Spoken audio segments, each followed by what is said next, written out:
नमस्कार, मैं हूं आपके साथ अभिषेक पुंडी। वो खबर आखिरकार आई गई जिस खबर का इंतजार पूरी दुनिया कर रही थी।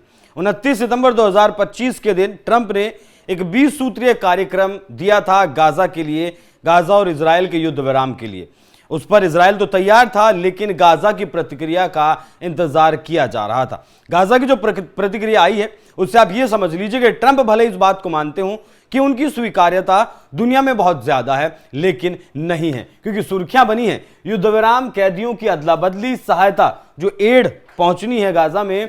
ट्रंप की गाजा योजना में हमास ने किन मुद्दों पर सहमति जताई है। मतलब इन हेडलाइन से साफ है कि जो 20 सूत्रीय प्लान दिया था ट्रंप ने, वो 20 की 20 शर्तें तो मानी नहीं गई हैं, उनमें से कुछ शर्तें मानी गई हैं। संघर्ष विराम योजना पर हमास की प्रतिक्रिया के बाद ट्रंप ने जीत का दावा किया, नेतन्याहू पर हमला बोला। मतलब ट्रंप ने जो गाजा की तरफ से लेटर दिया गया वो पूरी तरीके से पढ़ा भी नहीं सही तरीके से, और ये कह दिया कि उनका समर्थन कर दिया। कई लगातार ट्वीट्स भी उन्होंने किए हैं और बहुत कुछ इसमें लिखा है, और सबसे जो जरूरी लाइन है उसमें यह है कि बाकी ज्यादातर लोग घिरे हुए हैं। मतलब 25,000 हमास के सैनिक मार दिए गए हैं, ज्यादातर घिरे हुए हैं और सैन्य घेरे में है। बस मेरे जाओ कहने का इंतजार कर रहे हैं ताकि उनकी जान जल्दी से खत्म हो जाए। बाकी लोगों के लिए हम जानते हैं कि आप कहां हैं, कौन है, और आपको ढूंढ कर मार दिया जाएगा। क्योंकि ट्रंप के द्वारा ऐसा कहा गया था, अगर 72 घंटे के भीतर गाजा इस प्लान को नहीं मानता है तो उसके बाद इजराइल क्या करेगा, हम उसे नहीं रोकेंगे और इजराइल फिर नर्क बना देगा, इजराइल नर्क जैसा बना देगा। बाकी ये पहला ट्वीट था जिसमें उन्होंने कहा था कि बंधकों की रिहाई की जाएगी। तो ट्रंप इसका भरपूर कहें तो क्रेडिट लेने की कोशिश कर रहे हैं, लेकिन हमास क्रेडिट देने के लिए तैयार नहीं है और इजराइल भी क्रेडिट देने के लिए तैयार नहीं है, क्योंकि इस प्लान के बाद इजराइल की तरफ से एक हमला किया गया था और उसके बाद उस हमले में कहा गया कि 48 लोगों के मरने की खबर है। अच्छा, अब दिक्कत कहां है?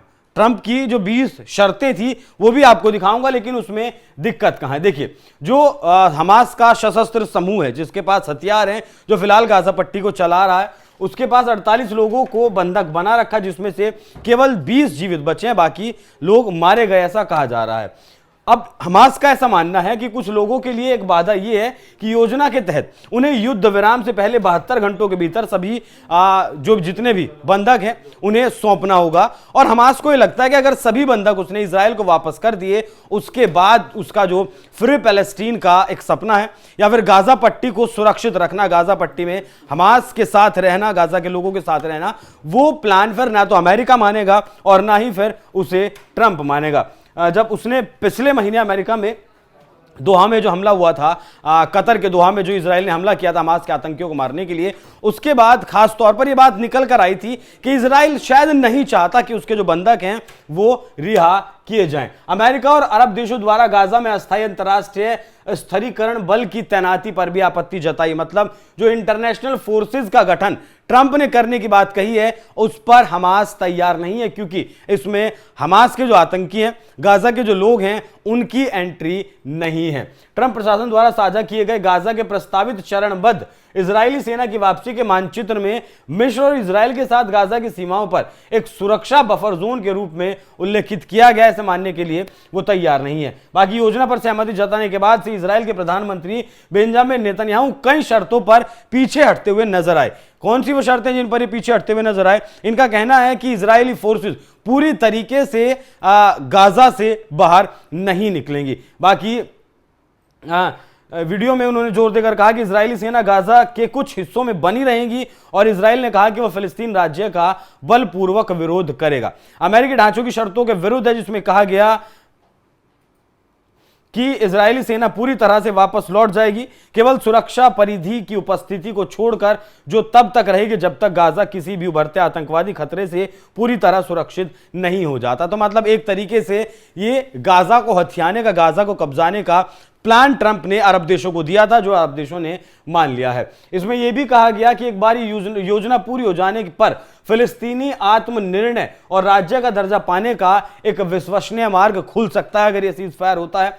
हमास ने पहले कहा था कि वो तब तक निरस्त्रीकरण नहीं करेगा जब तक एक संप्रभु फिलिस्तीन राज्य की स्थापना नहीं हो जाती। इजरायली सेना 7 अक्टूबर 2023 को से लगातार वहां जवाबी कार्रवाई करे। 1200 लोग मारे गए और 225 को बंधक बनाकर रखा गया। गाजा में हमास संचालित स्वास्थ्य मंत्रालय के मुताबिक तब से अब तक गाजा में इजरायली हमलों में कम से कम 66,225 लोगों के मारे जाने की खबर है। अब देखिए वो शर्तें कौन कौन सी हैं जो हमास के द्वारा मानी गई हैं। तत्काल युद्ध विराम के लिए तैयार है, कैदियों का जो एक्सचेंज होना है उसके लिए हमास तैयार है, इजरायली सेना की वापसी, हमास ने गाजा में इजरायली सेना की पूर्ण वापसी की शर्त को स्वीकार कर लिया है। अच्छा, हमास ऐसा चाहता भी है कि इजराइल की सेना यहां से चली जाए। मानवीय सहायता की तत्काल पहुंच, जो ह्यूमन एड आने वाली है गाजा के लिए, उसके लिए भी वो तैयार है। बंधकों की रिहाई के लिए भी वो तैयार है।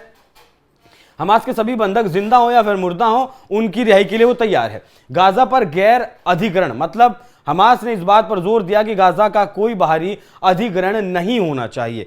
मतलब जिस तरीके से इंटरनेशनल फोर्सेस वहां आकर रहेंगी और वो गाजा की सुरक्षा को सुनिश्चित करेंगी। इन सब के पीछे ट्रंप को एक बहुत शानदार शहर गाजा में बनाना है और कुछ भी नहीं है। साथ में ये भी कहा कि हमास ने गाजा में फिलिस्तीन के लोगों के जबरन विस्थापन को अस्वीकार करते हुए इस शर्त को माना है। ये शर्त मानी है जो इसमें कहा गया था। ट्रंप के 20 सूत्रीय प्लान में यह था कि गाजा में जो लोग हैं वो चाहे तो रह सकते हैं और चाहे तो जा सकते हैं, हम उनके ऊपर दबाव नहीं बनाएंगे, लेकिन इसे थोड़ा सा तोड़ मरोड़ कर शर्त को माना गया है कि गाजा के लोग वहीं पर रहेंगे। इस शर्त पर यह शर्त मानी जा सकती है। बाकी हमास का पूर्ण निरस्त्रीकरण और खात्मा, इस बात के लिए इनकार कर दिया है कि गाजा का निरस्त्रीकरण नहीं, हमास का निरस्त्रीकरण नहीं होगा, मतलब हमास हथियार नहीं छोड़ेगा। और अगर इस बात को हमास कह रहा है कि हमास हथियार नहीं छोड़ेगा, फिर मान लीजिए कि यह सीज फायर नहीं होगा, यह युद्ध खत्म नहीं होगा। क्योंकि यूएन में जब सऊदी अरब और फ्रांस मिलकर एक प्रस्ताव लेकर आए थे, उसमें भी यह साफ तौर पर फ्रांस ने कहा था, वो जब फिलिस्तीन को मान्यता देने की बात कर रहा था, कि हमास को हथियार छोड़ने होंगे। गाजा में अंतर्राष्ट्रीय जो इंटरनेशनल स्टेबलाइजेशन फोर्सेस की तैनाती होगी, उनके लिए हमास तैयार नहीं है। गाजा के प्रशासन में बाहरी नियंत्रण या पीस बोर्ड की स्थापना, इसके लिए गाजा के लोग तैयार नहीं है। फिलिस्तीनी आत्मनिर्णय या राज्य स्थापना से संबंधित बिंदु जो हमास की संप्रभुता को सीमित करते हैं, मतलब उसे पूरा स्टेटहुड चाहिए और सेल्फ डिफेंस की जो बात है वो भी हमास के द्वारा कही गई है। ट्रंप की जो योजना थी, अल्टीमेटम दिया था, ट्रंप ने कहा था कि 72 घंटे में अगर शर्त नहीं मानी तो नर्क जैसी स्थिति का आपको सामना करना पड़ेगा। हमास ने 3 अक्टूबर को जवाब दिया, जिसमें बंधकों की रिहाई, कुछ बिंदुओं पर सहमति जताई गई, लेकिन कई प्रमुख शर्तों पर असहमति व्यक्त कर दी गई। हमास ने कहा कि वो इजरायली वापसी मानवीय सहायता के लिए तैयार है। बाकी हमास के खात्मे, हमास के हथियार छोड़ने और अंतर्राष्ट्रीय पीस बोर्ड द्वारा शासन जैसे 13 बिंदुओं को खारिज कर दिया।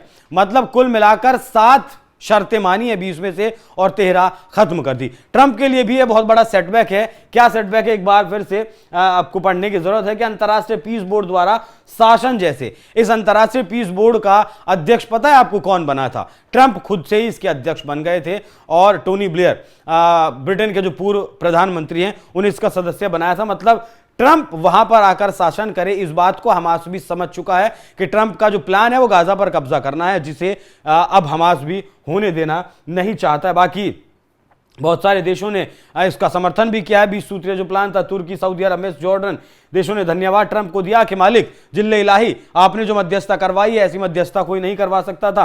संयुक्त राष्ट्र ने भी बयान दिया है। जॉर्डन, यूएई, इंडोनेशिया, पाकिस्तान, तुर्की, सऊदी अरब, मिस्र के विदेश मंत्रियों ने ट्रंप की ईमानदार कोशिश बताया कि मालिक आपने बहुत ईमानदार कोशिश की है, लेकिन आगे बातचीत की अभी जरूरत है कि आगे बातचीत चलती रहे। अच्छा, यहाँ पाकिस्तान की तरफ से पहले तो कहा गया था कि हम इस 20 सूत्रीय कार्यक्रम के लिए तैयार हैं, प्लान के लिए तैयार हैं, लेकिन उसके बाद पाकिस्तान पलटता हुआ नजर आया। पाकिस्तान के जो विदेश मंत्री थे वो अपने ही संसद में इस बात को कहते हुए नजर आए कि हमें जो प्लान दिखाया गया था और जिस प्लान पे हमसे सिग्नेचर करवाए गए वो अलग था, और जो फिलहाल दुनिया के सामने दिया गया है वो अलग है। विदेश मंत्री शाकडार ने कहा कि ट्रंप की 20 सूत्री योजना मुस्लिम देशों के मूल ड्राफ्ट से अलग है। जो उन लोगों ने ड्राफ्ट दिया था, जो उन लोगों को दिखाया गया था, उससे अलग है, जिसमें बदलाव किए गए। शहबाज शरीफ ने पहले समर्थन जताया था, लेकिन आंतरिक विरोध के बाद दूरी बना ली। मतलब पहले तो कह दिया था शहबाज शरीफ ने कि जिल्ले इलाही क्या काम कर दिया आपने, लेकिन जब अपने ही देश के लोग इनको लपेटने लगे। इमरान खान का एक पुराना वीडियो, 2022 का एक वीडियो सोशल मीडिया पर लोग ट्रेंड करवाने लगे कि ये गाजा के लिए पाकिस्तान को भी बेच देगा अमेरिका के हाथों, और वही काम करके शहबाज शरीफ और आसिम मुनीर आ गए हैं। बाकी इस 20 सूत्रीय प्लान के बाद भी इजराइल के हमले जा रहे हैं, जिसमें 41 से ज्यादा मौत होने की बात कही गई है। फिलहाल आंशिक रूप से हमास ने सहमति जताई है कि हम तैयार हैं, लेकिन 7 शर्तें सिर्फ मानी है, 13 शर्तें नहीं मानी है। यह दिखाता है कि ट्रंप की स्वीकार्यता अब दुनिया में बहुत ज्यादा नहीं रह गई, क्योंकि जब एक आतंकी संगठन, एक छोटा सा आतंकी संगठन उनकी बात को मानने के लिए तैयार नहीं है, तो फिर और तो क्या ही होगा। बाकी गाजा के लोगों को भी जीने का अधिकार है। हमास से हथियार छुड़वाना एक अलग बात है, और गाजा में जिस तरीके से 66,000 लोग अब तक मारे जा चुके हैं वो एक मसला अलग है। बाकी हम भी चाहेंगे कि जल्द से जल्द गाजा और इजराइल का जो युद्ध है उस पर विराम हो, सीज फायर हो और वहां पर शांति है। बाकी आप लोग हमास के इस कदम को कैसे देखते हैं, अपनी राय हमें कमेंट बॉक्स में जरूर बताइएगा। नमस्कार।